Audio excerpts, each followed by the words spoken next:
Okay, hi everybody. Good evening. Thank you so much for joining in. So I think today's session will probably be a thought that has come to you all in terms of when schools say that they are inclusive, what do they truly mean by inclusion? Because we don't see that as a reality nowadays. So today's session was mainly for us to sort of, engage in some sort of a discussion, share our thoughts on what we have seen, and maybe some of you all can share your experiences in this space as well. So we have Miss Mridula with us. So Mridula is a consultant psychologist, and she also supports Insight in our program implementation. She also supports various stakeholders in supporting children who are neurodivergent in inclusive environments. She's also passionate about empowering them through an intersectional approach in psychology, inclusion, and education. She's also done her diploma in inclusive education from Azim Premji University and has done her psychology in her post graduation from Mount Carmel College in Bangalore. Thanks so much, Mridula, for taking your time off and coming. And over to you. Thank you. You. Um, Hi, good evening, everyone.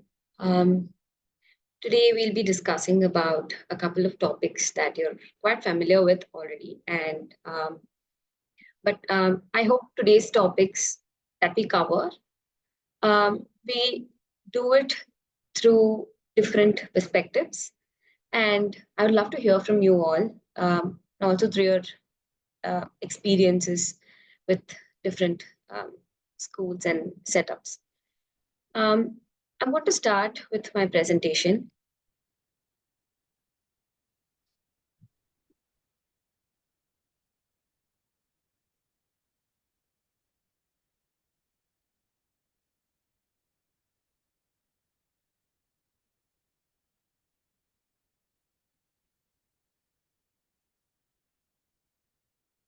Please let me know if it's visible.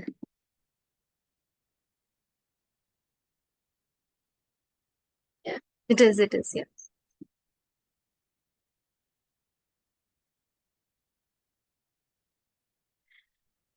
Today we'll be talking about school inclusion, role of a shadow teacher, and we'll follow this with a discussion, which is basically an open floor discussion where um, we're ready to ask each other questions and find different perspectives and more of a question answer session as well towards the end of the session. Um, I'd like to start off by having you all see this image, right? Um, Please feel free to participate using any of your means that you're comfortable with. You can unmute yourself and talk. You can also share your thoughts on the chat section here. As you look at this picture or these three panels of illustrations, I'd like you to share your thoughts on this. Anyone who would want to share their thought?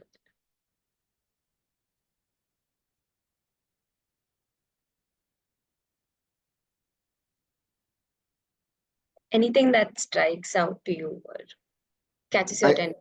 Maybe I can go first. The first one is probably it's treating all the children the same, and everyone has there are different heights, so some of them are losing out on seeing what's being presented.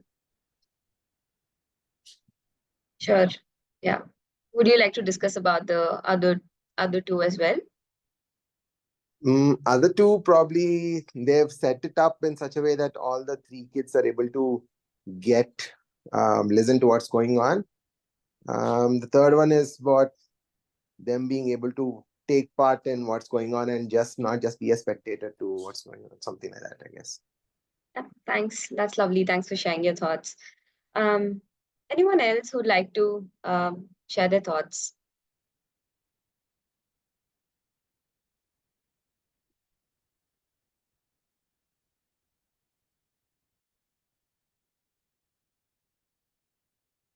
Okay.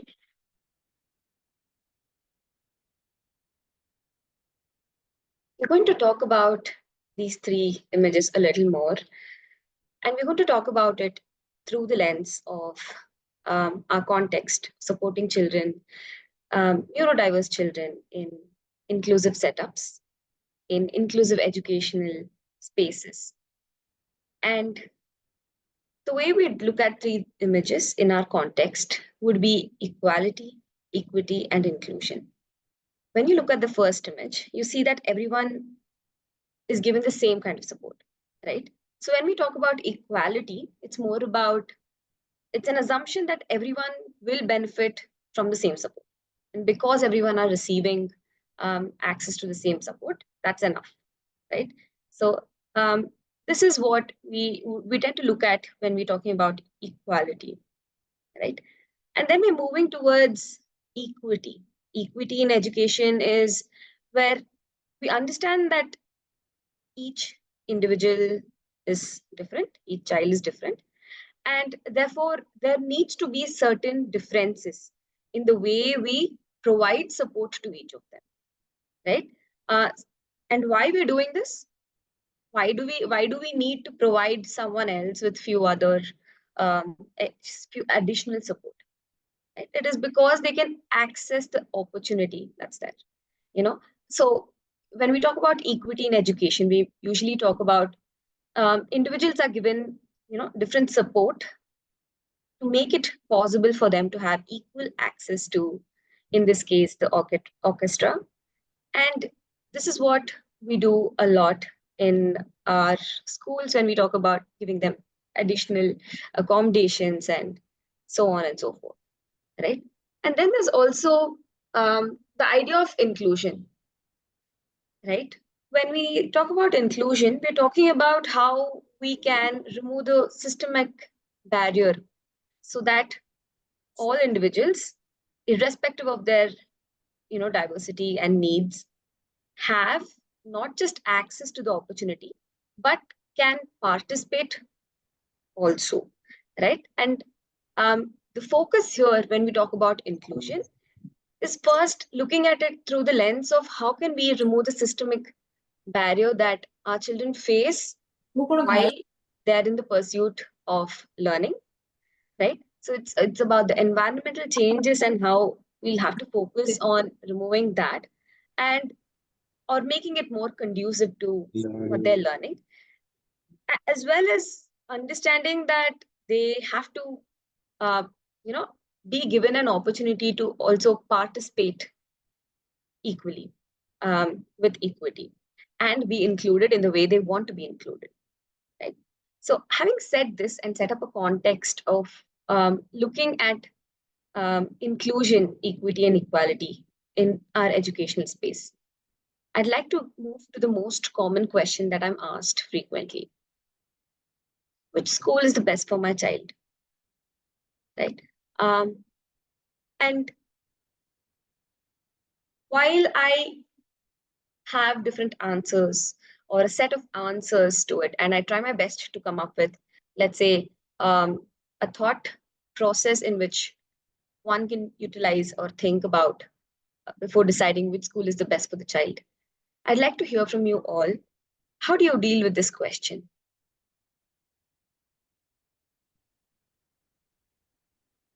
What made you choose the school that you chose for your child?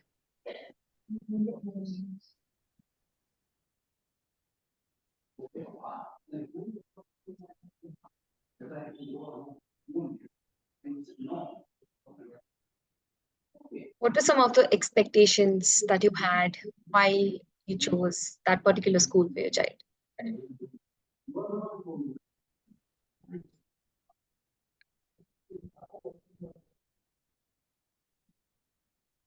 That they're tolerant. That they're tolerant. And that's the most important thing that I was looking at. Okay. Let's look at also others' thoughts about it. I'm sure tolerance comes foremost, at least the most in the top three. What about others? Do we have other thoughts about this?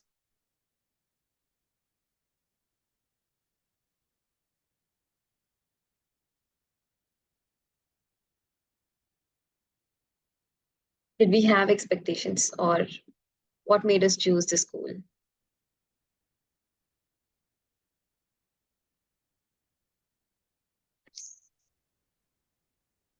Yeah, if Please I go ahead. speak right, yeah, Yes. it's like a choice. It's like we had to select where like my child was like getting convenient, like not about the inclusiveness of the school. For ultimately, we are settled into a place where we feel that he is actually okay. He is not feeling overwhelmed in the academics or in the activities, and the school is not labeled inclusive, but uh, it is accommodating, and a child is not feeling anything overwhelmed. Thank you for sharing that with us. And that's very important. How does a child feel when they're in the school? Are they comfortable? Uh, do they feel that they belong into their classrooms? Um, and it's also a matter of convenience to a lot of us, considering that the distance from where we live to the school. And um, yes, yeah, those are very valid points that you've put forward. We see that, yeah, in the chat section, we have extracurriculars, okay? So which means going beyond your academics. There is also good special education team, good staff, all right? So we're looking at a special education team, which is great, okay? Um, right, so thank you for your responses. I'm going to hold on before we circle back to this discussion. And I'm going to next take us through what are the different types of schooling that we most popularly see uh, in and around Bangalore and at the larger scale in India. And how do we then decide which school is the best? Let's circle back to it.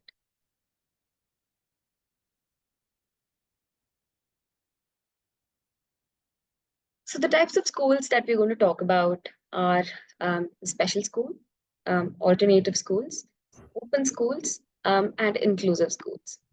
Right.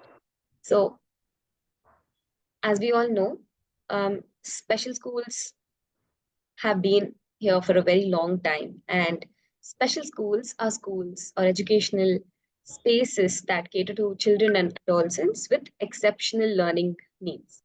Right. We often think that special schools are only for schools for children with disability. It can be for individuals with disability and or who are gifted, right? So special schools are also have a different way of classroom that is set up, which means the classroom is really small. The student to teacher ratio is also very small. A lot of times child receives either one-on-one support or support in smaller groups of let's say ranging between 3 to 5 or more, right? They are grouped with peers having similar needs, right? And that's not necessarily their age appropriate peers. It could be peers with similar disabilities, who have similar skill levels, who have similar learning requirements, and based on that, the classroom is formed for them. We also see that in special schools, there is a lot of individualized intervention-based approach to it. When I say what is individualized intervention, right? It means that a lot of high attention is provided to support the child for different domains of skills, learning skills, right? And all your curriculum and how you teach the child, your strategies and um, your support plan, right? It is not general. It is very, very individualized. And how do they reach at this individualized intervention? It's usually done by the help of assessments and when there's an IEP that is built, right? An individualized educational program or a plan. This helps in understanding what are the short-term goals that the child probably will move towards? What are the long-term goals that the child can, learn across the span of the year? And IEP is usually prepared by a team of people, which means there's collaboration between the special educator. We have various other therapists who are working with the child. We have, let's say, an OT. We have a speech therapist. We have a behavior therapist, right? All of them come together in order to prepare an IEP or share their inputs on what are the best support systems that we can come up and provide the child. We have alternative schools. Alternative schools are basically educational establishments whose curriculum and the teaching methodologies are different from that in the very traditional or the mainstream or the regular approach, right?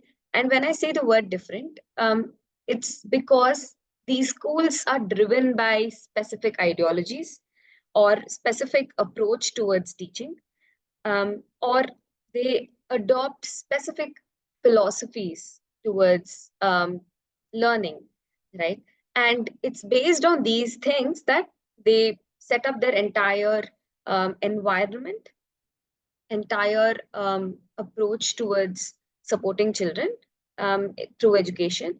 And we see some of the examples that alternative schools believe in terms of the approach towards teaching, are active learning methodology.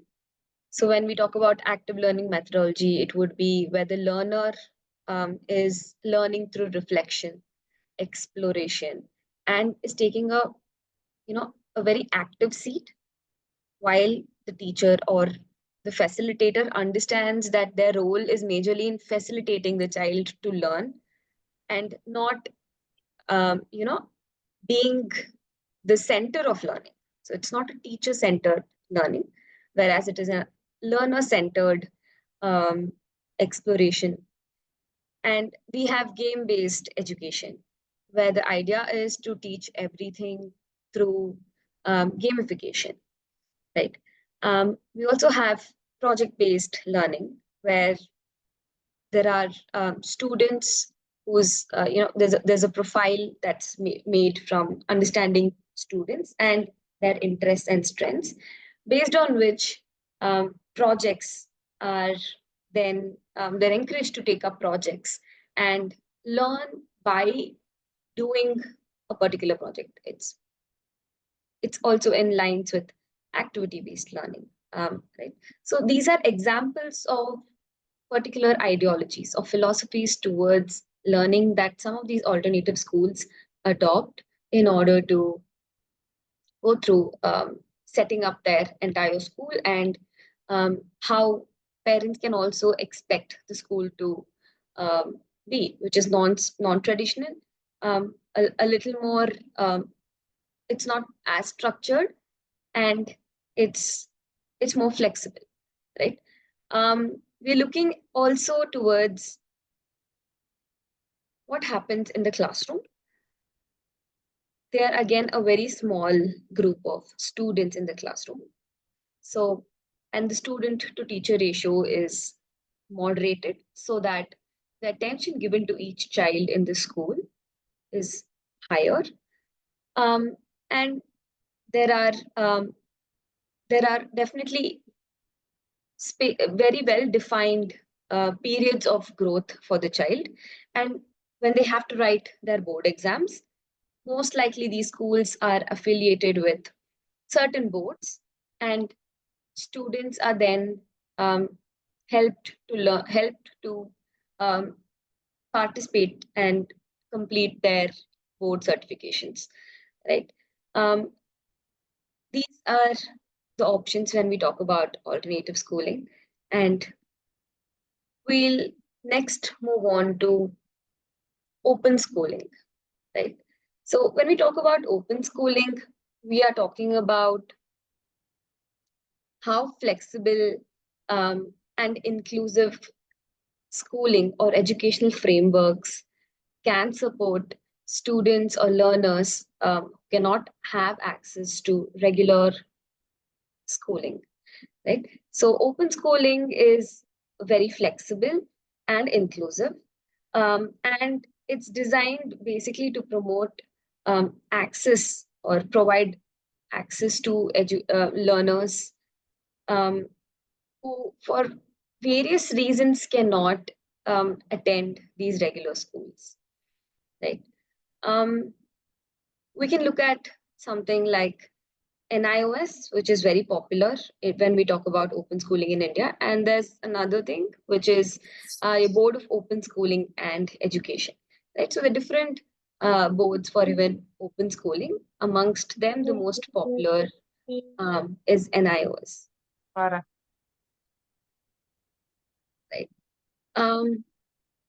NIOS also has a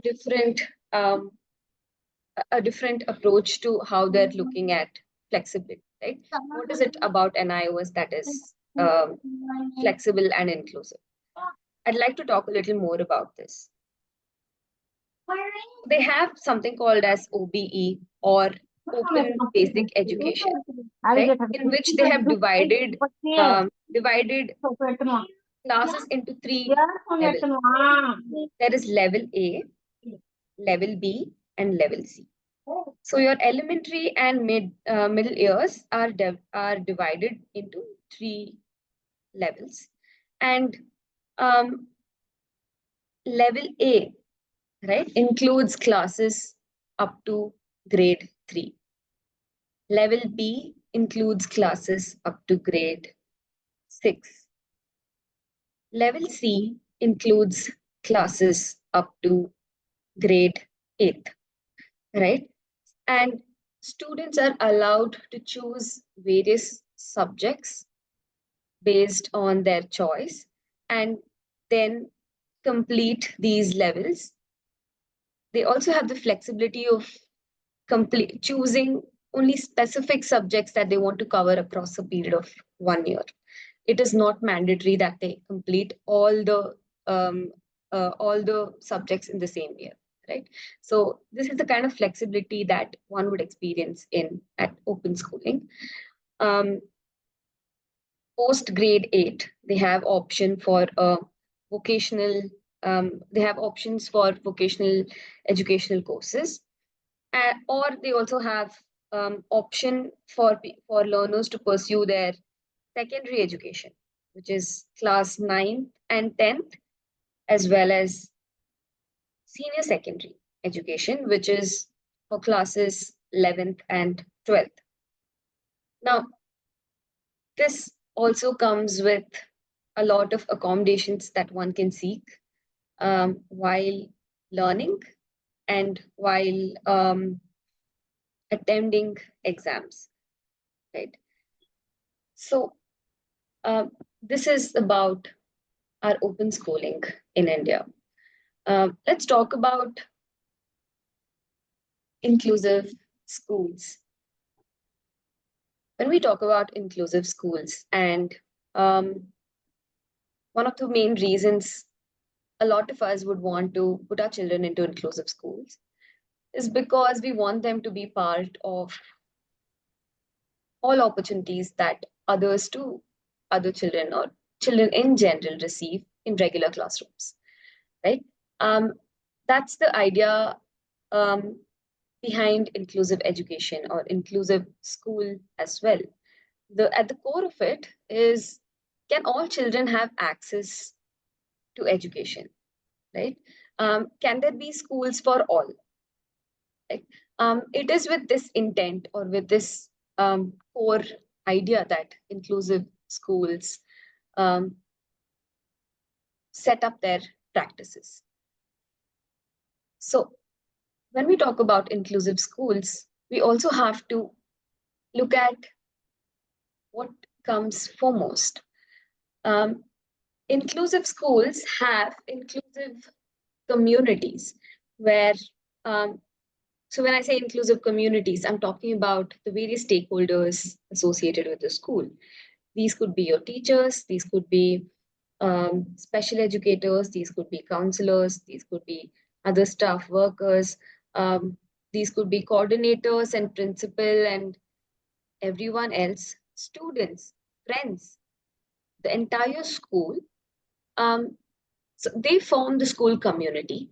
And the fact that the school community is willing to be accepting of individual differences and diversity stands out when we talk about inclusive schools. So in inclusive schools, we assume that these stakeholders or all those parts or who are members of this school community work with a growth mindset. When I say growth mindset, it means they believe that every child or everyone, every individual, they're different. And they might be different, but they also have their strengths. And they can learn if given an inclusive, conducive environment for learning, right? And we can look at a definition that goes around, right? This is a definition of what inclusive education refers to in the context of inclusive schools, especially, right? So if you look at the definition that's given by the RPWD Act, it says that it's a system of education wherein students with and without disability learn together, and the system of teaching and learning is suitably adapted to meet the learning needs of different types of students with disabilities, right? It seems like a fairly simple worded definition. It can also sound a lot more vague. What do we mean by the system of teaching and learning is suitably adapted? How do we adapt to meet the learning needs? How do we know that learners are different?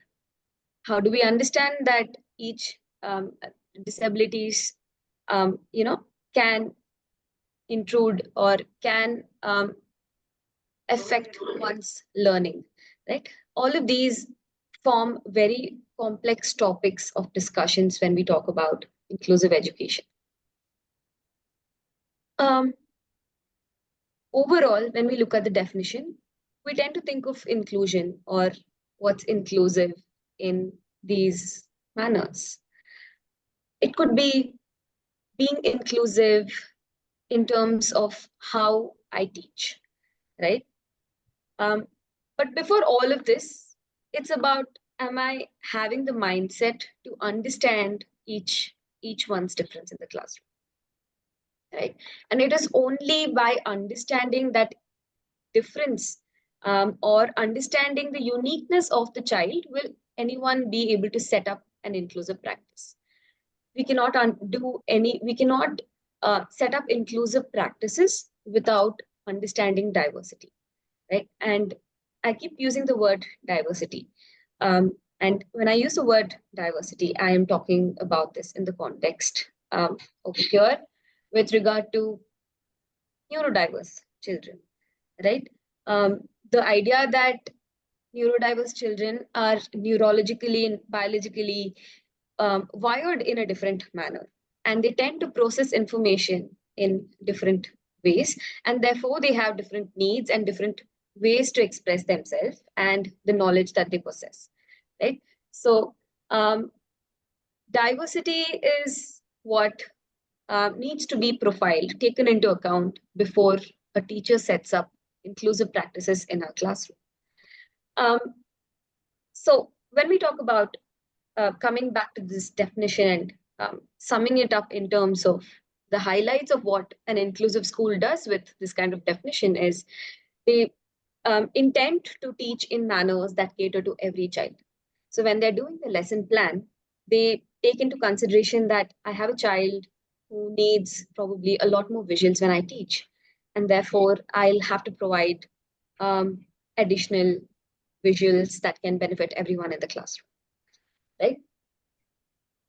Second is accepting difference in each child's way of demonstrating their knowledge. Often we feel that just because children do not talk about or write or read in the manners that we want them to, we tend to assume that they don't know this or they do not have this understanding of this concept. Inclusive schools talk about, I'm sorry, I was reading the chat. I'll come back to this. Inclusive schools talk about how can we be more accepting of the differences in each child's way of demonstrating their knowledge. So it could be through drawing. Can the child express just verbally? Can the child express through a project, through art, right? And they're not limiting it to very specific ways of seeking, the child to demonstrate their understanding of a concept. It is also in terms of assessing. How do we assess children? So if you're assessing a child who's minimally speaking through a Viva, right? That is not an inclusive assessment because we have not taken into consideration that this child might be knowing a concept, but this might not be the best way of the child demonstrating their knowledge. And therefore, the way we've set up an inclusive assessment has nothing to do with, how the needs are being met for this child. So we also talk about inclusiveness in reporting or report writing. Okay, the way we speak about a child, how is it? Are we always looking at it from the standpoint of pass and fail, or are we talking about it in terms of this child was able to achieve this grade, right? And we look at all of this in terms of what is the strengths of the child, what is it that the child is already able to is continuing to or has already been able to demonstrate or learn, and understanding that learning here is a curve. So from these complex systems that are being spoken about in inclusive education, we can get a sort of idea about what inclusion can look like when set up in alignment to what it's intended in the act, right? Before moving on, I'd like to address certain comments in the chat section. Okay. Any specific examples in Bangalore? Are these alternate schools for kids beyond primary? Yes, there are. Some of the alternative schools in Bangalore are Prakriya Green Wisdom School, the Valley School, Talc, Atelier, right? All of these are some of the examples of alternative schools in Bangalore. Yes, these schools are also beyond primary because they have an affiliation with a particular board. Let's say ICSE board. Some of these have an affiliation with ICSE board. So when a child reaches their 9th, 10th grade, they are prepped to be able to prepare these, attend these board exams for certification. Please share inclusive schools options in Navi Mumbai. All right. We do have a list about inclusive schools in Navi Mumbai. We would be able to share it with you post, our discussions today. Probably mail it to you. I hope that's okay. Okay. Thank you. Anything else that you'd like to talk about at this stage?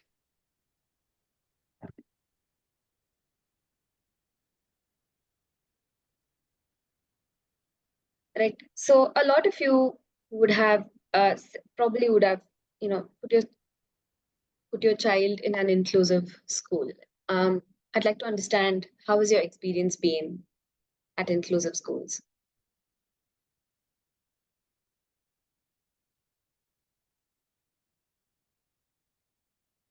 Do you feel it's in alignment to what the Act defines it to be? So I had two different experiences. The first school, again, both claim to be inclusive The first one, basically, their notion of inclusion means they accept shadow teachers. So if your child is different, you get a shadow teacher, and since we accept shadow teachers, we are inclusive.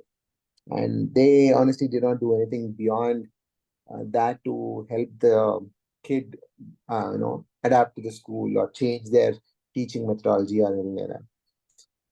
The other school which we are currently in, that's why I was talking about tolerance. So they are a lot more tolerant when they say inclusive. So they do not have a different way of. I don't know if they actually change the way they teach for it to match to everybody, but they are tolerant. They take time. They help the children who are struggling. They accept the individual differences as the definition puts it here. So that's how I think they're inclusive.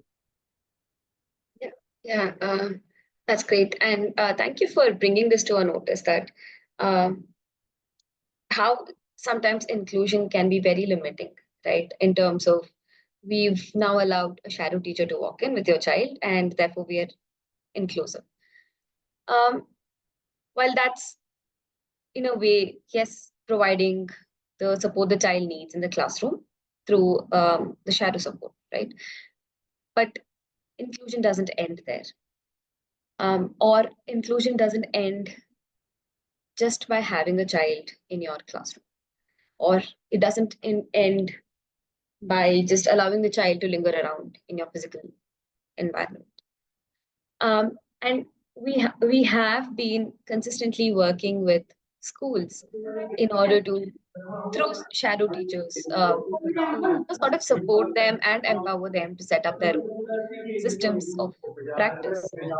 Yeah. Anyone else who wants to share their thoughts? Yes. Okay, please share inclusive school or alternative. Okay. Probably we would be sharing a list of inclusive schools across Bangalore, across India in a mail to you all. Maybe a few selected locations. We do have certain list of schools, and we would like to share them with you post the discussion. All the inclusive school ask shadow teachers and have special education team. That's why they called inclusive school. Right. The goal of inclusion is also about how can a child be equipped to function as independent as possible, right? So by just asking a shadow teacher or having a special education team, it's a huge part of being inclusive, right? Because now they're setting up systems that can greatly support the child, but it's going to be a lot more inclusive only when a lot of them, all of these parts come together and collaborate and work together to help the child. It cannot be done by any single person. Inclusion is not a responsibility of a single shadow teacher or a specific special educator, right? It's a lot more. It demands a lot more attention of other stakeholders as well, right? So we're getting there, and a lot of these processes take a longer time to set up, and the current state of different schools who are learning to be inclusive, and they have different outcomes to it. But inclusion seems to be more of a process, and yes, thanks for pointing that out, Anir. Anbiran.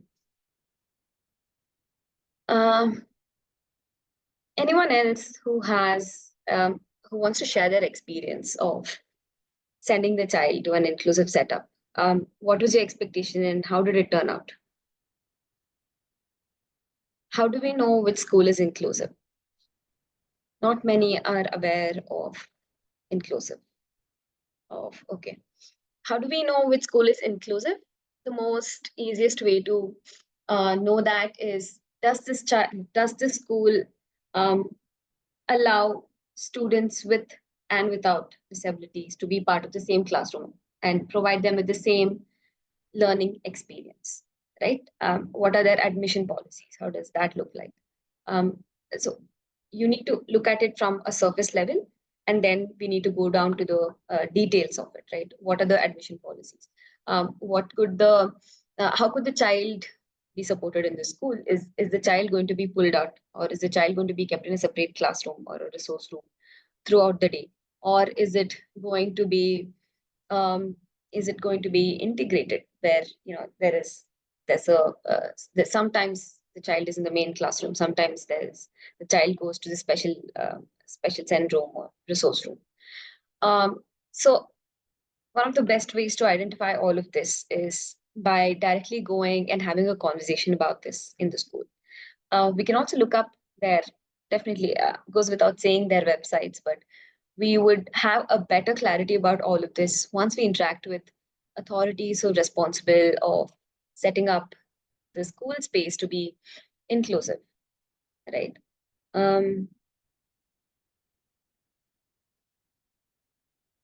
Yeah. Savita, does that answer your question?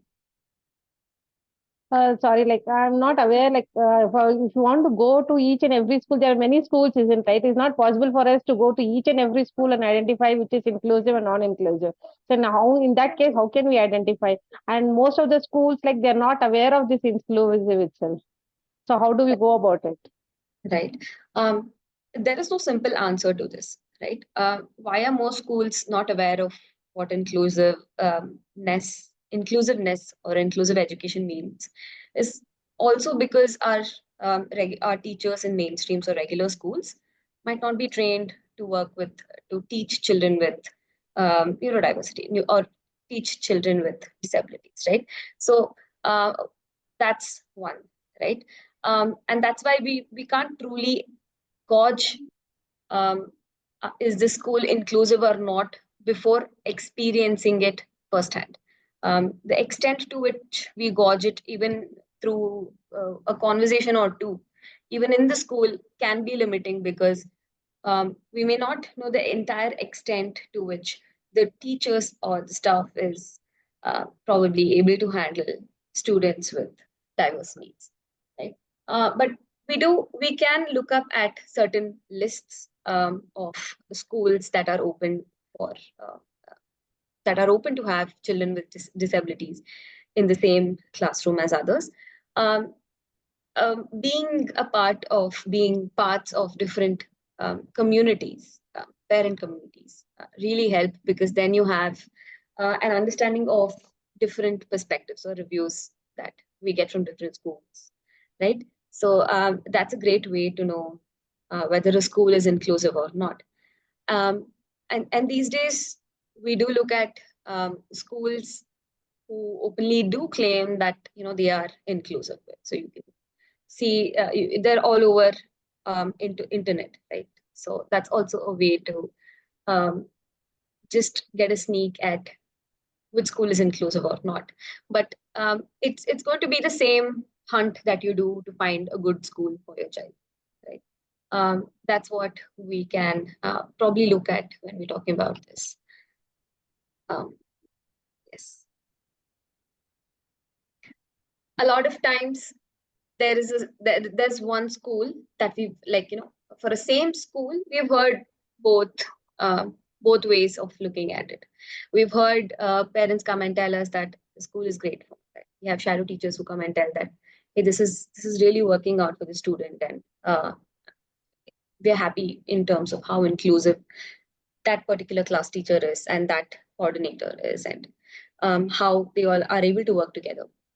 On the other hand, we also have situations where the same school is not able to cater to a need of another child who probably has high needs, or they haven't been able to provide the kind of accommodations that certain children might need, right? So that also plays a key factor in trying to understand whether this school is inclusive or not for my child. Are they open to providing you with certain accommodations or not? Right? That's important. I'd also want to talk about this with an example. sometimes when we are going to check whether a school is inclusive or not, what would help is for us to have a sort of list or a framework on what are the things that we expect from the school in terms of them being inclusive towards our child's needs. And based on that, we could enter into a more effective conversation with them to see if they meet a certain checklist. I'm sure there's not one school that meets all the pointers on your checklist, but it's an effective way of gauging whether here's a school that's open to your child or not. Right? Children with a lot of sensory needs, right? Who have needs with regard to communication, right? Often this comes out in terms of behaviors, and then how is the school going to deal with it, right? What is the expectation of the school? How is the school going to provide a space for this child to engage in regulation related strategies, right? All of these things we can probably come down to a checklist that is very individualized for your child's needs, and based on it have go into a discussion with the school.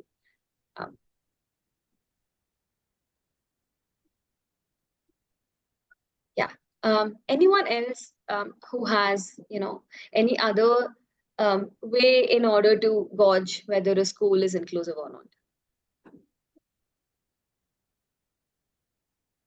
No, I think this is the way actually. I think we should identify what our child needs. So, based on our experience, like we have been in a school where it is labeled as inclusive, and Right. my child was there for more than 2 years. So, like the last point, right? When it comes to the behavioral issues, even though the school is running with a special education team, the school and management was like of skeptical about how the decorum of the other students, the feedback from the other parents. So they got skeptical and they advised us to move out.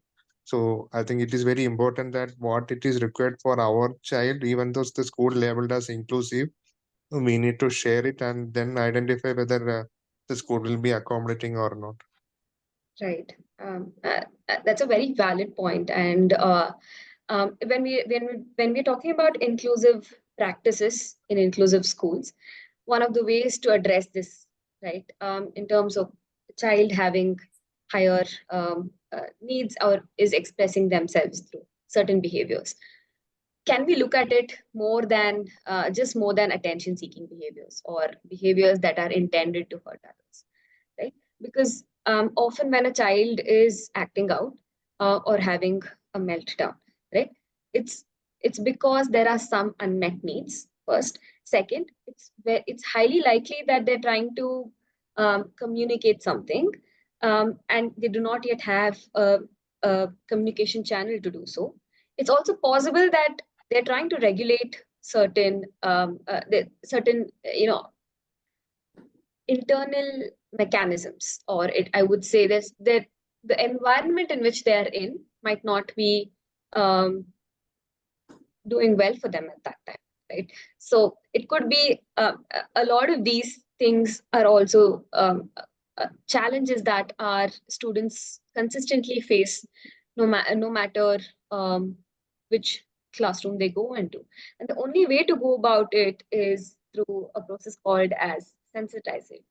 So we do conduct sensitizing programs with schools wherein we go in and then say, how can the teachers understand the needs of particular children, and what is it that they can do in order to support this child, right? What is their role? So it is highly likely that the school do not some of the teachers might not be aware of what is their role when this child is having this particular need in the classroom, right? So sensitization programs help us a lot. We also do it with the peers of the of the basically the children of the classroom. We try to set up we help the school in setting up an inclusive culture wherein everyone knows that we are different in the classroom, and we communicate differently. And when some of us are not feeling fine, this is how we would communicate, we would express that. And what can I do as a peer or a friend in your classroom to support you through it, right? All of these things are inclusive practices, and we'd hope that these practices are also incorporated in schools. And having said this, a lot of schools are um, uh, sort of finding their ways to include it. And as parents too, one of the things we could do that would be helpful would be to have a conversation whether we can uh, you know have a discussion about these things, or keep other stakeholders in the school aware about the needs of your child very clearly. So moving on, when we're talking about inclusion and we're talking about teaching methodologies and all of those things, right? So we already discussed. I want to take you through certain practices that are inclusive, right?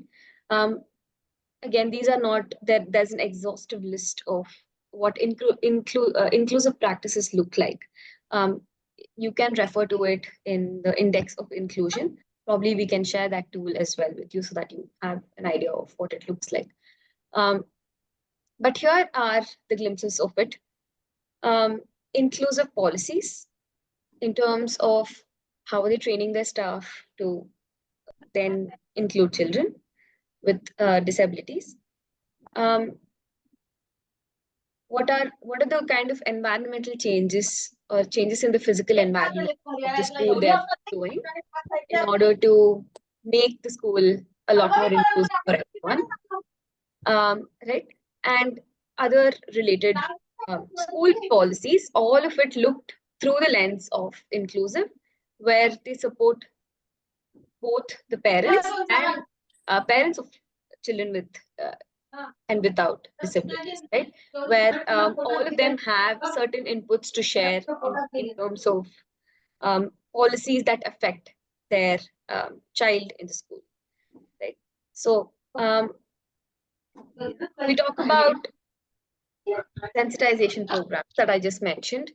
There is something that we can also further do in terms of understanding the classroom profile. When I say classroom profile, it means a teacher purposely engages in the activity of assessing, using different tools to assess, the different skill levels, different learning styles in the classroom, right? And these and we then make a profile out of it, because now we keep that in hand whenever we take a decision to engage with the children, or whenever we prepare a learning experience for the classroom, right? So that's something that's done by the school, right? And often the role of a shadow teacher over here is really helpful, because it's a shadow teacher who can add valuable inputs about children in the classroom that they're supporting, and keep the teachers aware about it, right? We talk about inclusive pedagogy, right? So remember, we were talking about inclusive teaching methodologies and so on. So a lot of researchers and in education, right, and a lot of practitioners came together to conduct research about what could be the practices in which they can teach. What are the specific teaching methodologies, or what are the styles of setting up learning experiences that we can put up with or set up in terms of supporting all children through learning in an inclusive space. And these two seem to be, again, I'm just mentioning only two. There's something called as universal design for learning, right? So this is again, evidence-based, research-based way of using, let's say, setting up an inclusive classroom, right? And what does this universal design of learning mean? it has something to do with three main things. It means, can I present, how do I engage my classroom, my student into this once we have a profile, we understand each of their skill levels, and therefore we set multiple means of engagement. Just the way the child engages with a particular material in the classroom, there are multiple options given to it, right? So, and this is set up by the class teachers, and it's set up in by coordinating and seeking inputs from the special educator and from the shadow teacher and other specialists, right? So multiple means of engagement. How do I engage the child with the particular learning activity that has been designed? And how second is, how do I represent the material that I'm providing? When I say representing the material, if I'm teaching something, then how am I representing it through different ways? So it could be, it's not just chalk and pen or just a PPT. It could be, can I have audio files to it? Can it be movement based presentation of it, or can it be art? Can it be visuals? Can it be through written through written materials, right? So there are different ways in which a particular concept or a particular material or a learning activity can be represented for the child. So we spoke about multiple means of engagement. We spoke about multiple means of representation. We're also going to speak about the third one, which is the last and the pillar of last among this pillar for UDL, which is the multiple means of action and expression. Can I provide different ways in which this child expresses what they've learned? Can it not be restricted to question answers, which is oral, or write the answer, which is written? Can it be through art? Can it be through just oral, if children want only oral, right? So it depends on each child's needs in the classroom, and then ensuring that each child has the opportunity to present or demonstrate their knowledge to their extent in the way that they can, right? So that's about universal design for learning. There is also differentiated learning, differentiated instructions, right? Basically, there's a lot of work or differentiation that takes place in the content, in what is expected from the child at the end of teaching, right?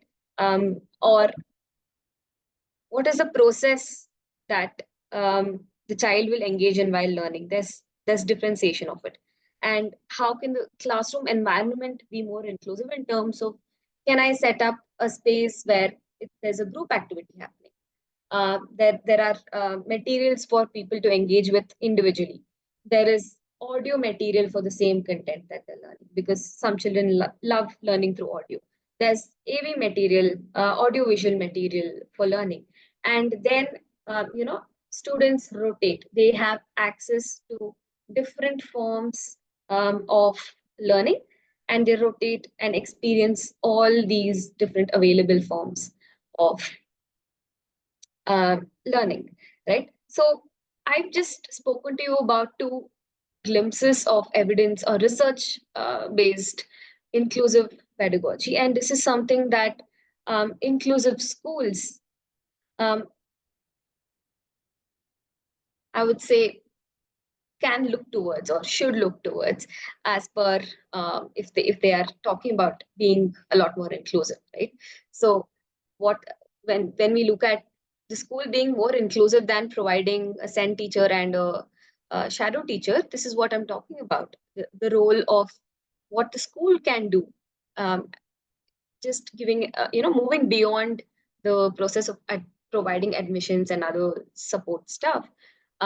This is how they can set up their space to facilitate and design learning for all children. We've earlier spoken about inclusive assessments, and inclusive assessments, again, as simple as my child can learn material fast and can just answer very quickly orally. Then why is there an insistence for them to write? Right? If the purpose of the assessment is to understand to what extent has this child grasped the concept. And when we are trying to be inclusive in terms of inclusive assessments in inclusive schools, can we have practices that allow for us to be us to provide multiple means in which a child can be assessed, right? And it's actually unfair for a child to be assessed when we already know that this is probably something that the child is still learning, right? So the idea of inclusive assessments come from this. And how do we know and what helps through this? There are what are the formalities that are involved in addressing this or coming up with this? What are some of the tools that are available? All of these things are to be designed by the school, selected by the school. And the routine or the most common way of approaching this in current scenarios in a lot of inclusive schools are they tend to have an IEP that's made for the child, and then that's what the child learns. Now, it's possible that a lot of schools provide different materials for the child to learn with, right? So how far is the curriculum or the material being adapted to meet the child's needs? All of these practices are very much a part of your inclusive schooling. And if they have a SEN room, right, or if they have a SEN coordinator, how is a SEN coordinator helping the child? How is the class teacher helping the child? How is the shadow teacher helping the child? These are three different people, and these are usually the three different people that the child engages with, right, most often. So how are each of their roles, are their roles defined, or do they overlap, right? And how do they collaborate? All of these are some things that inclusive schools set up very clear in terms of their practices. I'd like to pause over here and look at a couple of chats. Okay. Our previous school claimed to be inclusive, but just for namesake, class teacher was not caring for child and openly criticized our child and didn't teach him anything, wasn't ready to accept the child. I'm sorry to hear about this experience that you had. It's highly likely that certain class teachers might not be aware of how to work with this child, and it also comes from a place of not knowing, that ignorance and the stress that comes with handling so many other children also, right? And we wish that they would be a lot more accepting, and they can be if they have an open ear. We always have our shadows to advocate and support teachers wherever necessary, but that doesn't seem to be a very welcomed approach in certain schools, and we'll talk about it when we talk about the role of shadow teacher, right? Right. So I was then talking about some of the features just to quickly revise, or how do you then see if there's something, if the school is inclusive or not. I would say these three things happen, right? One is children with and without disability attend the same class most often for most classes, and they have all opportunities to participate in all school and classroom activities, right? Second is the diverse skill levels of various students in the classroom are accounted for while they design and prepare their curriculums and learning lesson plans so that they can, everyone has a learning experience in the classroom and they're just not sitting there, right? The third thing is there's a constant collaboration that keeps taking place between various stakeholders in an inclusive setup, because everyone accepts that no one person can provide 100% support to the child, right? So everyone have expertise in different areas, and therefore they collaborate so that they gather pool inputs and they support the child to participate in this inclusive setup. Right. So hereby I am moving on to discuss about shadow teacher and who are they and what are their roles and responsibilities. Before that, I'd want to check in and see how are we feeling. Are there some things that we are wondering about? Any thoughts that you'd like to share?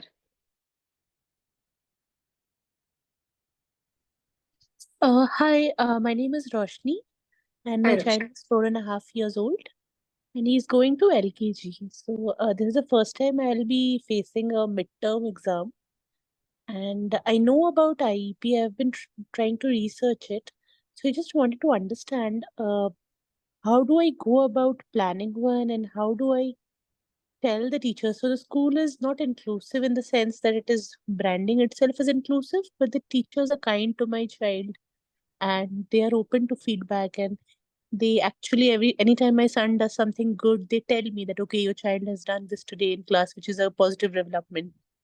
So I think they'll be open to IEP, but I am confused how to broach the topic. So what would you recommend in this regard? Because the exams are there next week and my son knows the things, but if you ask him, if a teacher asks him, he might not answer. So how do I broach the topic of, a different pattern of exams for him, or maybe an IEP? Right. So I'd first look at the age of the child and the setting the child is in, right? 4 years old and he's in LKG. So we can work very closely with the shadow teacher if she's there and collect, document their observations and the list of accommodations that this child needs in order to involve or engage in exams, right? And since you're telling me that your child already knows a lot of things, then I was wondering if the child already knows all of these things and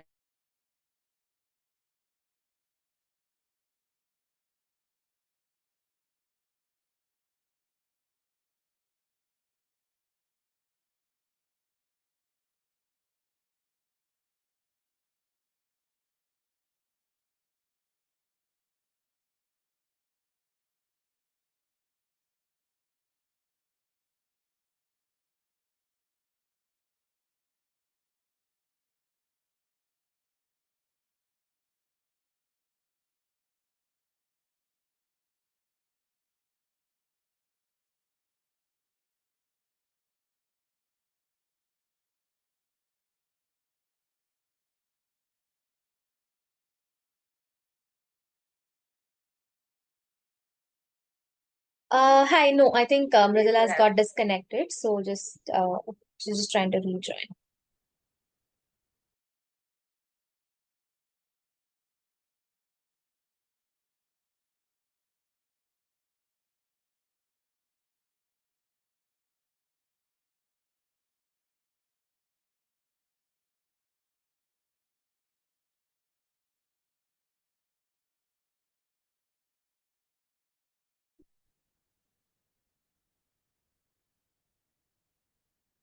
sorry, I lost the connection.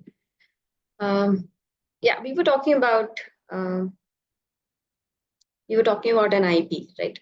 So I would suggest gathering enough information about how is this child able to communicate or demonstrate their knowledge, and then working closely with the school to see that during this process of conducting assessments, what are the best practices that can be incorporated to help this child,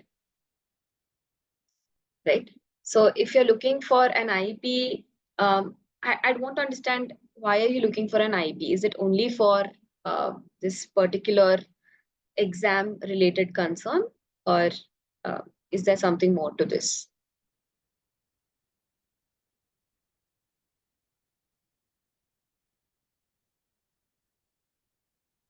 So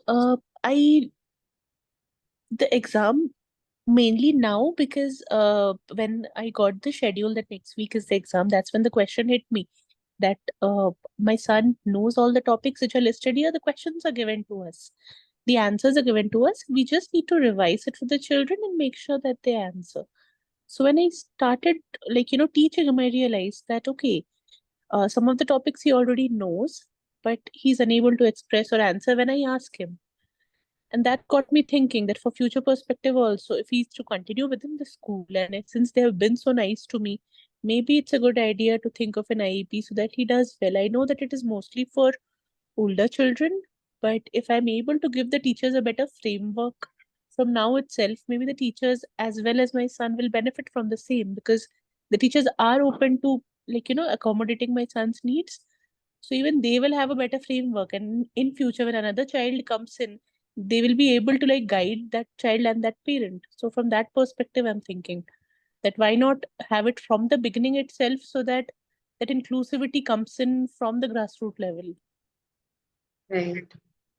I'd like to address two things here. First is efforts to prepare the child for the future, right? So if you already have noticed that in the current situation, your child is doing fairly fine in the school, and they are well accommodating of it. And if the concern has to do with how does child demonstrate their knowledge in assessments, I would say let's go and address only that, right? And because why I'm saying this is because the needs of your child, and as they go to different class, and the complexity of learning can change, right? So your IEP that you do needs to be revised periodically.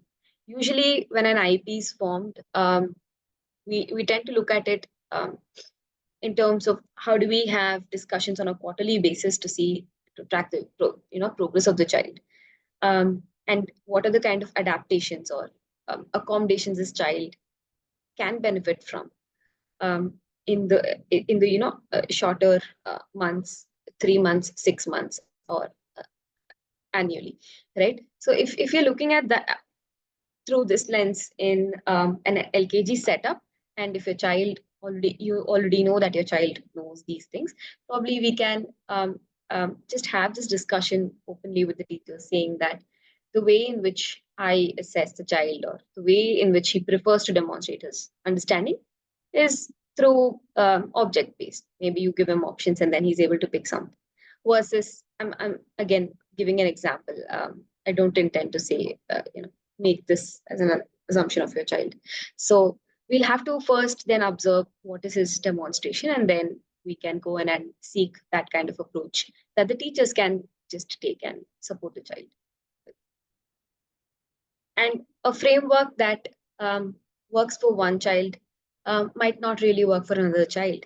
So if they're setting up an IEP for your child, it is not necessary that that thing is useful for another child. The reason being, it is highly individualized, right? So we'll have to look at it from that perspective also. If it's highly individualized, how far is it going to be beneficial to other application of it will be beneficial to other contexts, right? That's something that we may have to address. And at this stage, if you further want to go into a process of, if you want to have an IEP with the school and for your child, then you may want to realize what are the needs of the child that are currently being unmet, and then work around it through what are the accommodations that you can seek for this.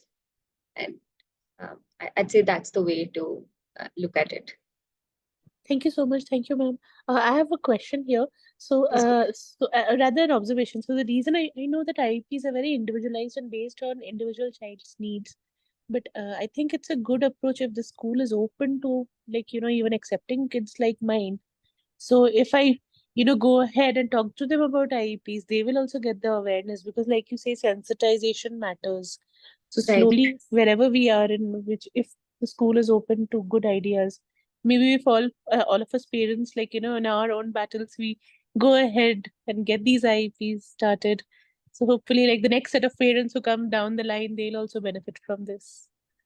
In the sense that the school will be more open to forming IEPs for each individual child on the spectrum who comes by. Yeah. Thank you so much for sharing that perspective.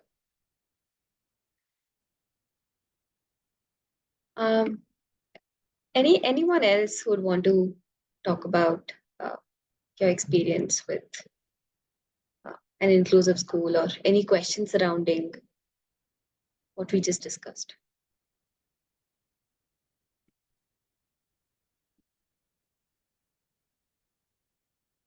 All right.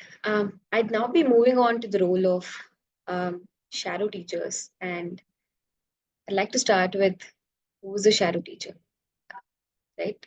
This could be an individual who has knowledge about um, supporting children with uh, different needs, right?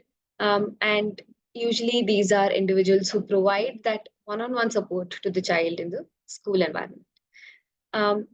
They provide one-on-one support to the child, not just to help the child participate in certain activities, but for a array of reasons that might call for this kind of one-on-one support in the classroom, right?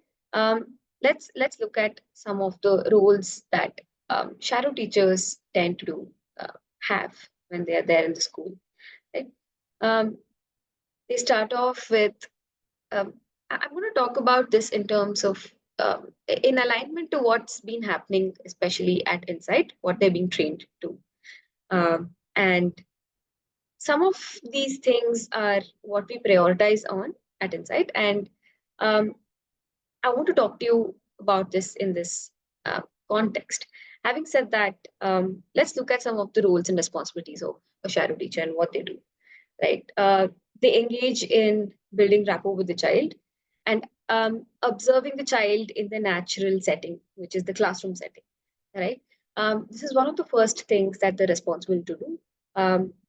It's only if they have adequate rapport that's built with the child, they're further able to come up with a support plan or support the child because they have built that to and fro interaction with each other, right? Second thing is to assess the child's strengths and needs, and also to assess what kind of requirements the child can be supported with, and what are the different accommodations that the child would need, right? And they would then prioritize these in terms of what are we first going to work on, and if you're working on multiple things, who are the stakeholders that I'll have to collaborate with in order to then support this child, right? Now, when they assess the child's strengths and needs, they also assess the child in different domains of development, right? Now, they assess the child in their academic domain, literacy, numeracy, right, and other subjects that the child also has, right? So there's overall academic outlook that they come out with. There's also fine and gross motor, which they talk about.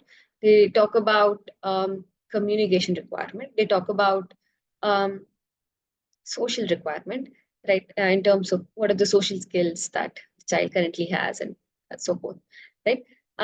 We talk about what are the behaviors that we're able to observe in the child, right?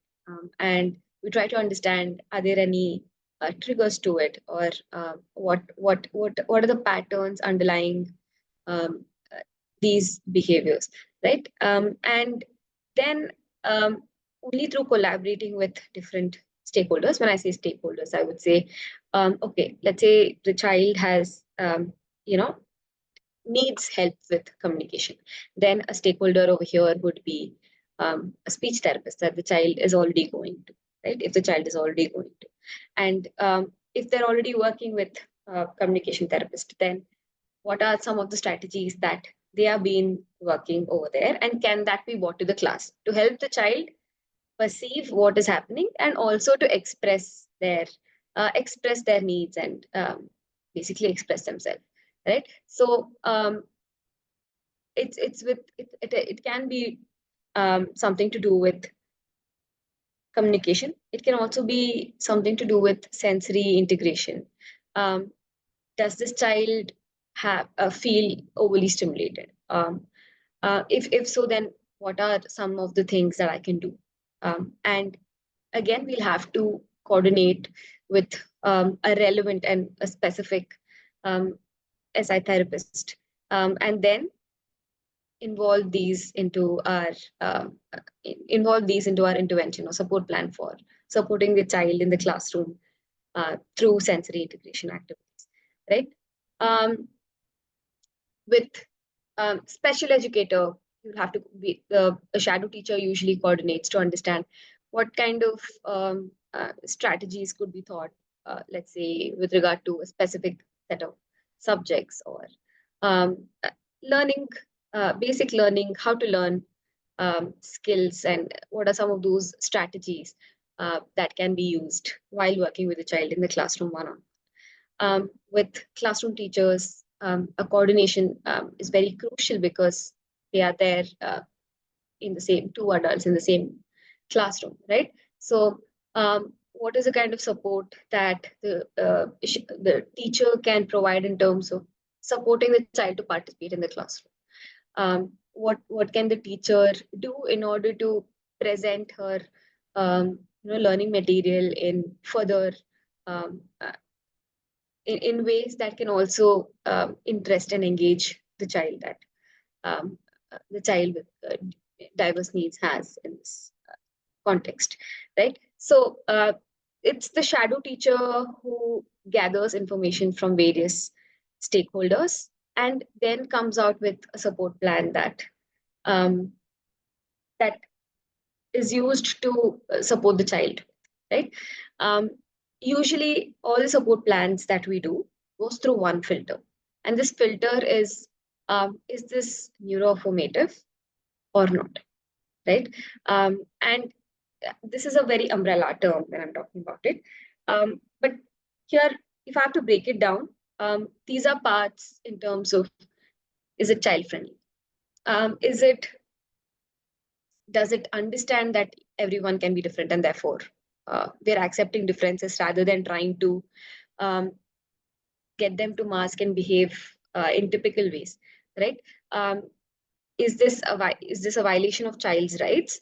Are we stopping the child from doing things that come naturally to them? And right, so it goes through the set of filters, and once we understand that, okay, this approach can be is an alignment towards being inclusive, towards neurodiversity, we then go ahead and implement these set of strategies that has been decided in the classroom to support the child, right?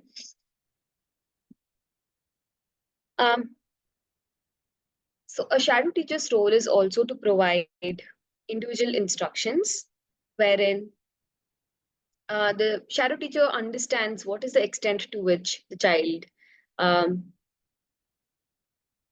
receives, okay, is receptive of what's being communicated, right?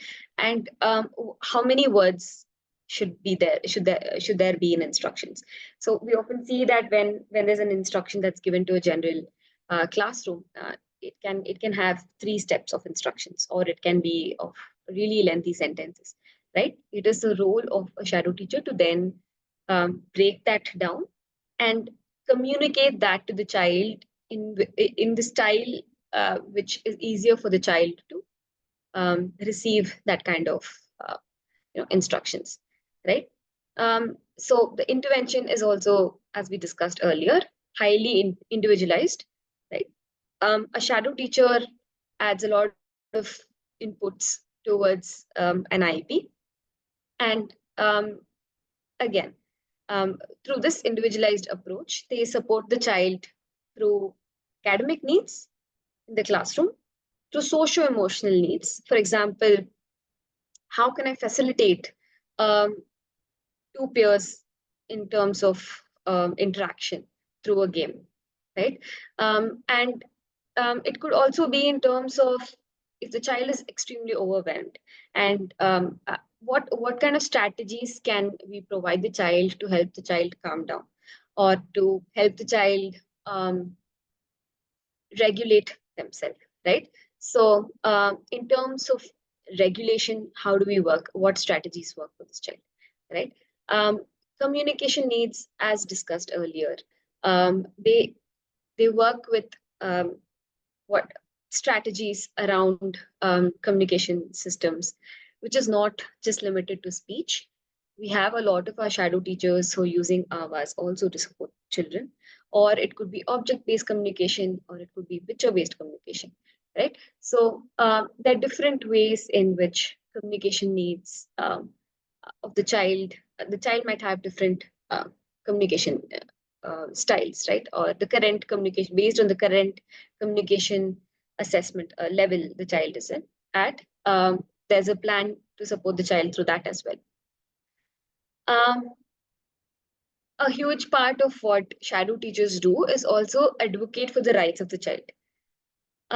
Having some training in terms of what an inclusive setup could look like for the child, and being aware of what are certain neuroaffirmative practices, what are practices, child rights-based practices, or what are those approaches that are evidence-based, which can be used in the classroom setup to ensure the child is included, right? Having awareness of these things, it's also the role of the shadow teacher to advocate this to the school, to other individuals in the school community, right?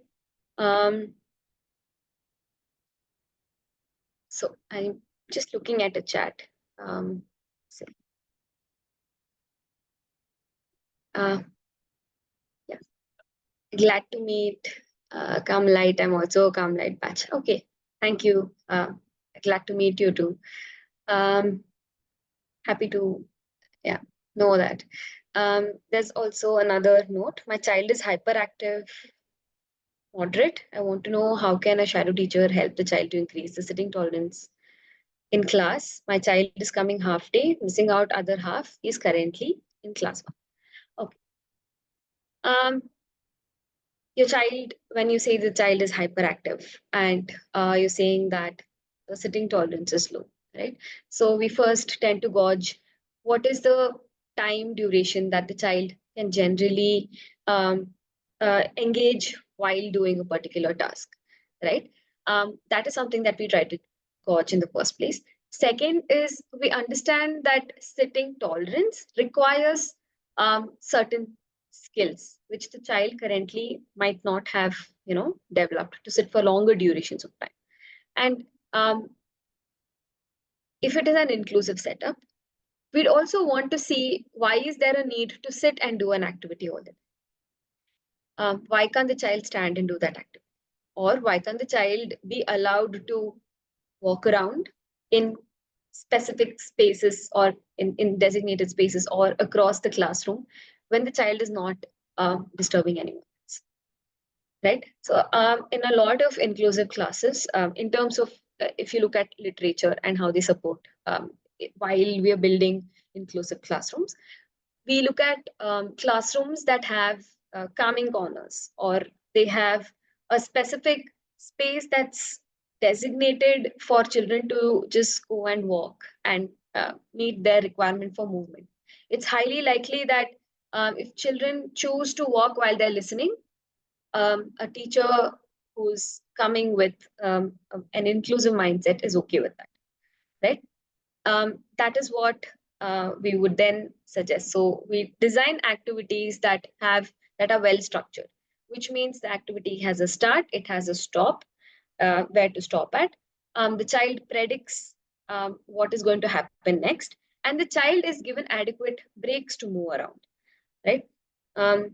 You spoke about your child not going to the other, not attending the other half of the day. I hope he's not missing out on a lot of co-curriculars that could be fun for a lot of children. So yeah, he's been doing so, but he's not sitting in the class. He goes to CD room and play group, right? So we might want to understand what's happening in the what kind of task is happening in the classroom environment.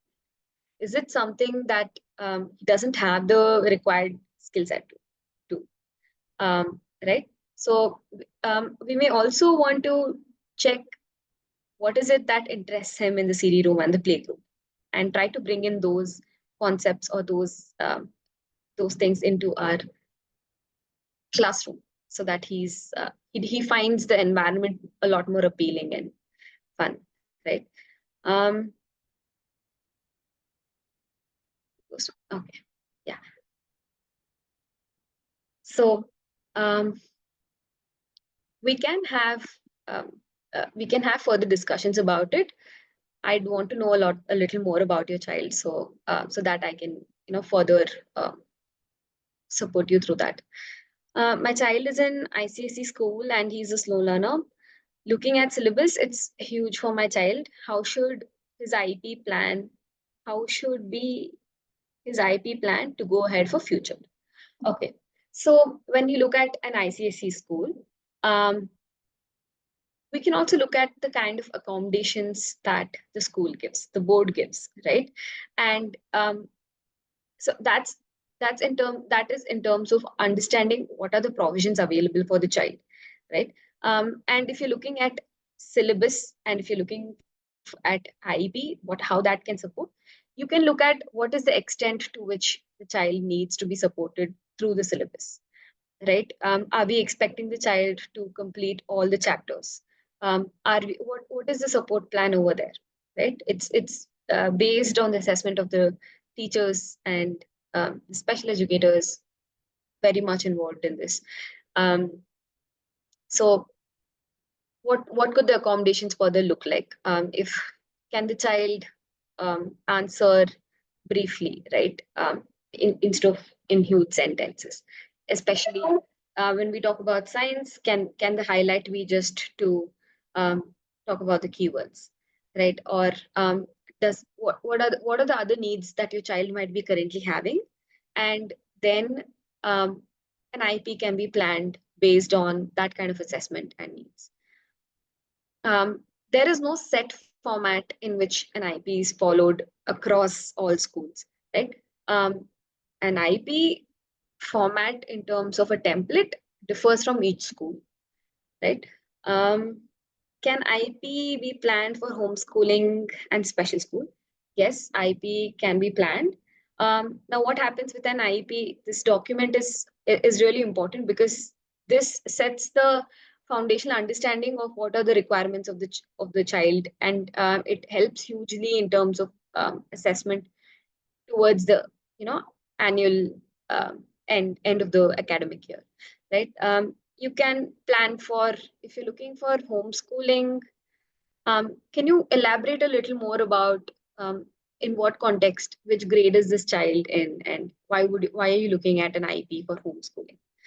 Special school, yes, most schools, special schools have IEPs, and they are very robust in their planning with regard to short-term and long-term goals. Yeah. I didn't get your homeschooling part, please. Yeah. Yeah, ma'am, this is Shyam. Hi, Shyam. So homeschooling part in the sense, actually now I feel like little bit my kid is overwhelmed if he goes to a school kind of setup, or sometimes what happens is he went to a special school. He's now 4 years old.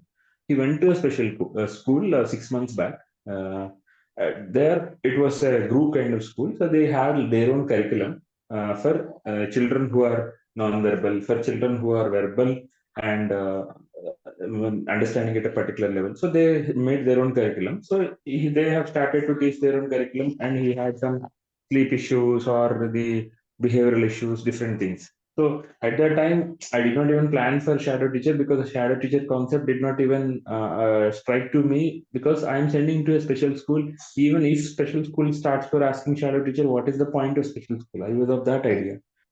So I was like confused. Now I stopped the school because he was just they are making him to sit, and because he was not complying to them, so they were not forcing him. So he was just sitting, and so I stopped it because unnecessarily he was just made to sit like that simply for hours. So maybe some 2 3 hours only he used to go. So I did not like that, and I actually wanted to know like how should I approach a 4-year-old child. Okay, anyways, he goes for therapy for 1 hour or 1.5 hours. But remaining portion of the time, he has to be properly and methodologically engaged in meaningful activities. So Right. where special schools are, they themselves are say like we are doing it, but they themselves don't do it.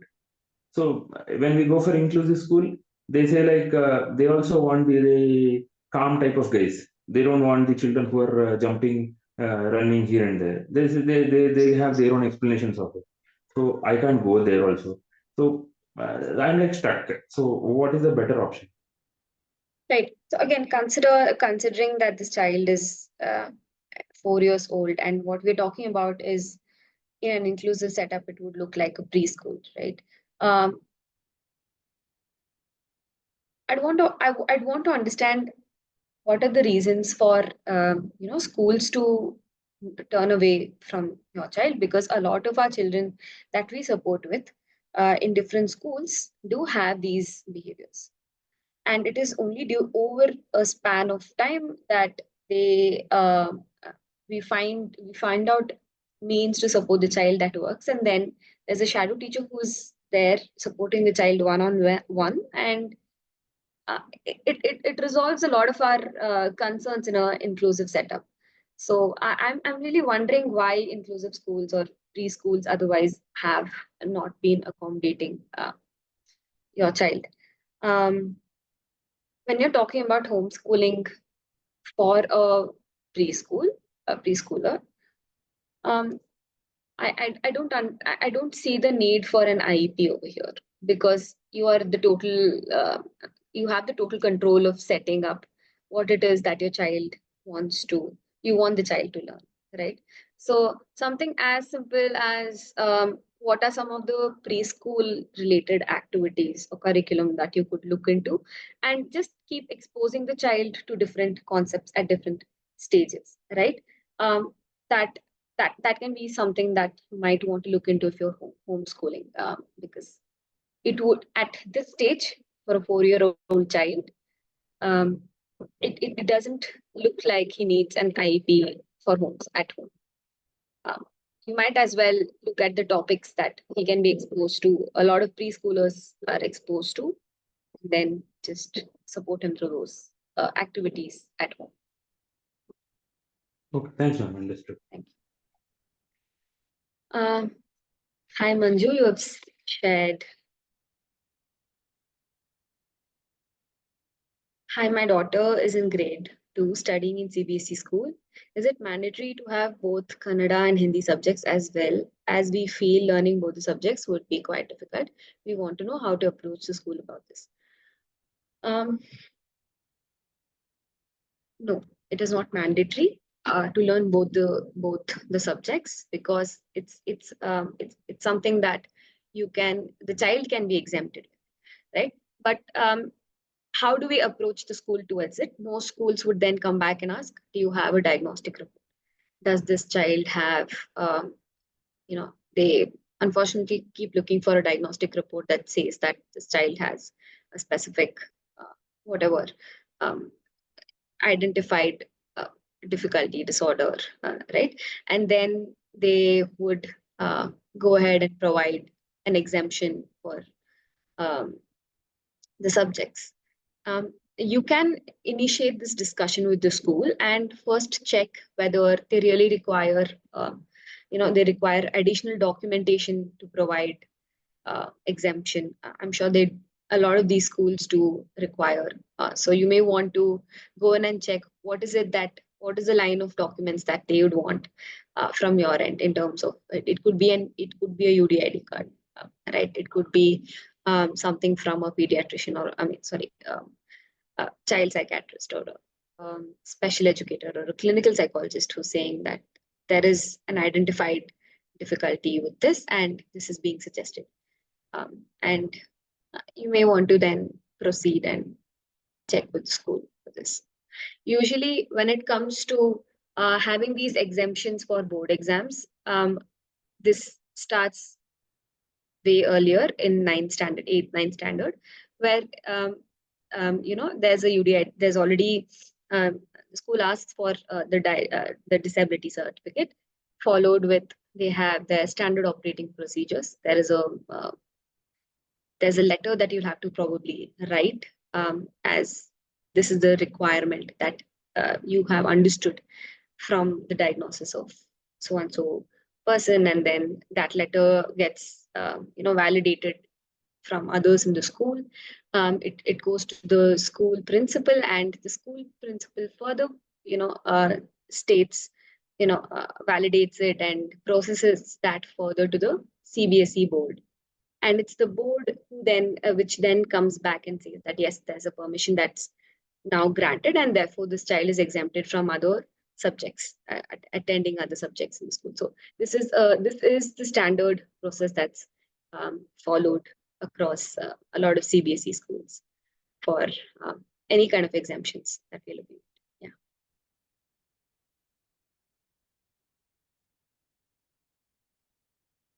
Yeah. I hope that answers your question. Yeah.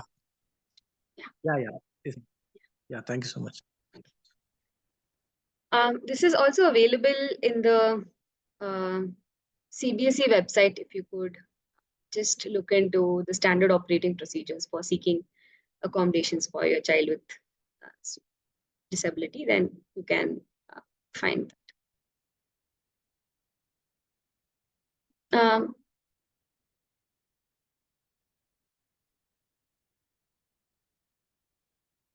Right. This is one of the last topics that I'd be discussing today, and this is in alignment to what a shadow teacher looks forward to. One of the reasons why we have a shadow teacher is to see how best can we support the child in building or learning to do things independently to the extent that they can, right? A shadow teacher is not to be in the literal sense. You think of a shadow teacher as someone who's following the child around every day, right? But we also look at them as support teachers who are there to support the child for specific requirements of the child, and not to just be around the child throughout the day, right? And when I say this, I'm highlighting the need for trusting the child to do things to their capabilities as independently as possible, right?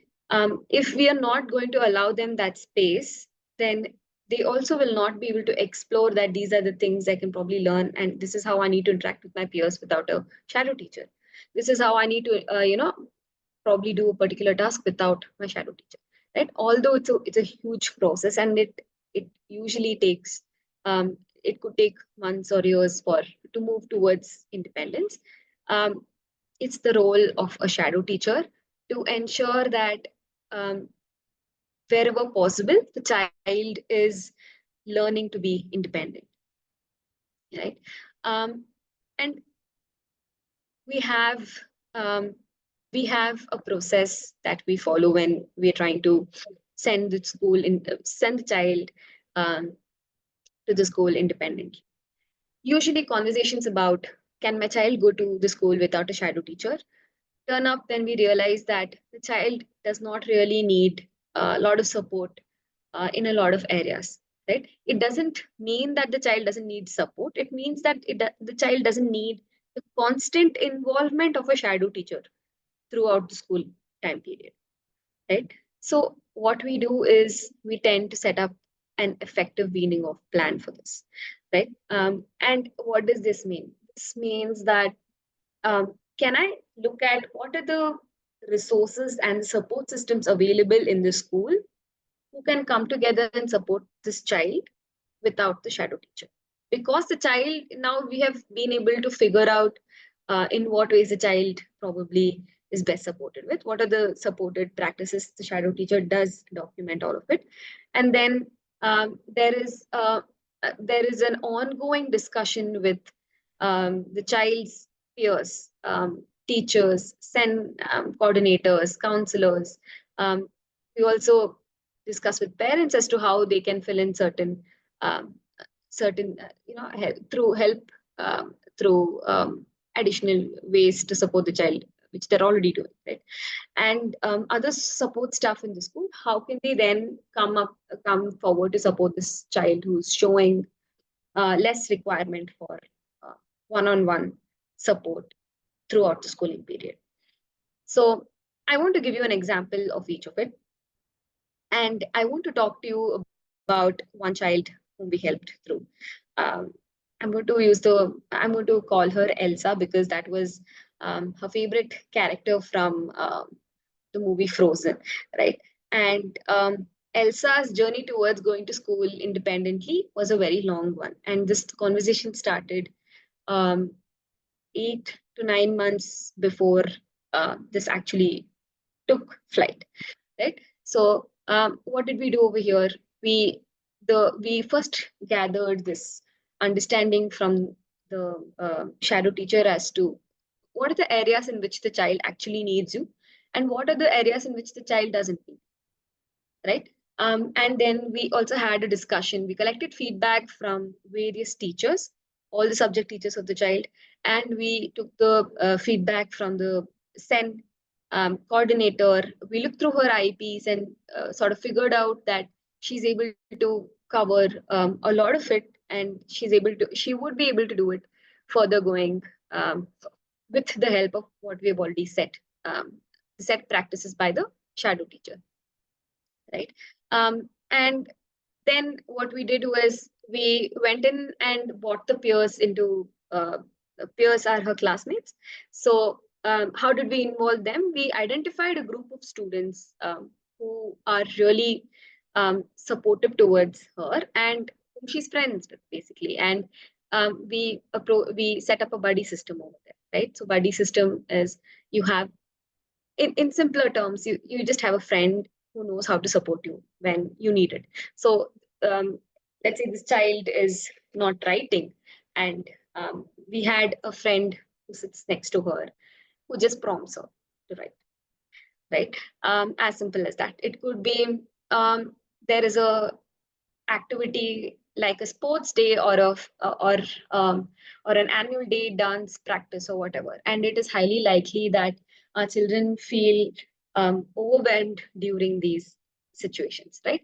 So we had a counselors the school counselor who would then support her, because we set up that channel. We strengthen the communication between the counselor and this child. So, and we supported this child in expressing that I want to take a break, right? So whenever there's an overwhelming situation for the child in the classroom, the child would actually stand up and say that her go-to strategy was, I want to go to the counselor's room, or I want to talk to the counselor, basically, right? And so we had set up a plan of action and gave her multiple choice as to what she can do when she's very overwhelmed. And that's how we built the relationship between her and the counselor in the school. We roped in the teachers, and we identified that she likes to come to she likes to do a lot of things on the classroom board activity, right? And so we found out ways in which we can foster this relationship between the teacher and her, and how the teachers can engage with her and get her to participate in the ways that she can participate. As simple as, can the teacher engage her and to just help her to write something on the board or erase something on the board, so we identified small such routines or small such things that the child and the teacher can do together so that they increase their engagement and interaction. We continued to, again, the special educator played an important role. She helped us through the strategies, through how an assessment can be paced out for this child, a separate room for this child for assessment, or if the child needs breaks through the assessments, then that needs to be given, and all of that. And the SEN coordinator support was crucial in getting all the other teachers on the same page with this plan. Parents stepped in. In what ways? We wanted, the shadow teacher had a habit of reflecting whatever happened in the school by the end of the school. And now that the shadow teacher would be weaning off, we'd then get the parents to ask a specific set of, let's say, questions, or give her multiple options in which she would talk about her school. So the child would prefer drawing about it and then talking about it. And we did discuss this ways of engaging the child on and making it a routine. And we closed that support system. There were other staffs that helped this child. Sometimes when the child was not able to carry a bag, then we knew what to do. When the child was feeling sick, especially, then the child knew whom to go to.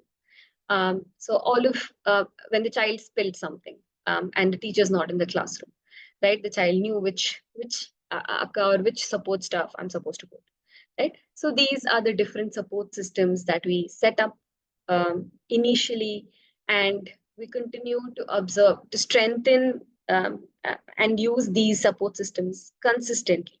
And we observed this across a period of time, right?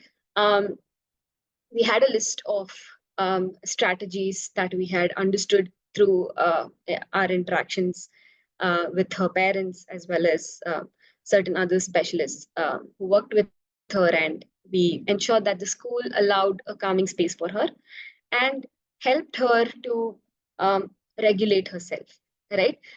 In cases of certain meltdowns or whatever,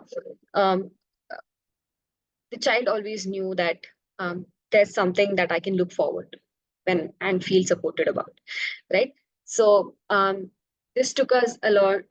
There were a lot of ups and downs, but what kept us going and what helped Elsa go to school independently without a shadow teacher is just the belief and trust that this child is competent and this child will learn, right? And us assuming that she already has strengths, and not just assuming, now going beyond and utilizing her strengths to build these plans and being consistent with it, just helped us move forward in this direction, right? So this is one of the examples that I would like to share with you when I'm talking about moving towards independence, and how shadow teacher's role also includes supporting the child to be as independent as possible. Sometimes it creates a very challenging space in the school if there is miscommunication, or if there is no alignment between the approach that a shadow teacher is taking and what is expected by the school. For example, when we have identified that the child doesn't need the shadow teacher in certain activities, right? And still the school insists on, hey, why are you not there, right? So we try our best to then bridge this kind of communication between the school and the shadow. And I'd like to end our conversation here by saying that it takes a tribe to support any child, right? So it's not only one person that does the work of inclusion, it's the whole community and the whole environment that makes it inclusive for the child, right? I'd like to end our discussions from my end. This is what I had to convey. I would be sharing the list. I think it would be mailed and sent across to all the participants here. I'm open to any questions that you may have for me. Or if you'd like to share any thoughts, please do so.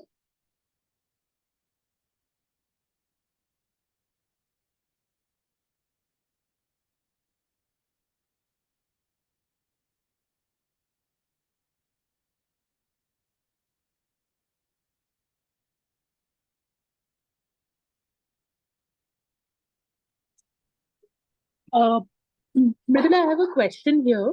Please go ahead. So if I want to connect with you, how do I get your appointment? Please reach out to the Insight team. Okay. Yeah. Got it. Thank you so much. Thank you. Thank you. Thank you.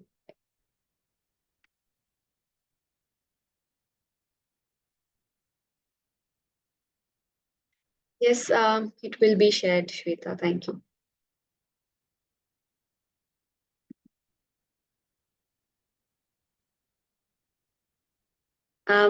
Thank you all for your participation. We may disperse. Thank you once again. Thank you.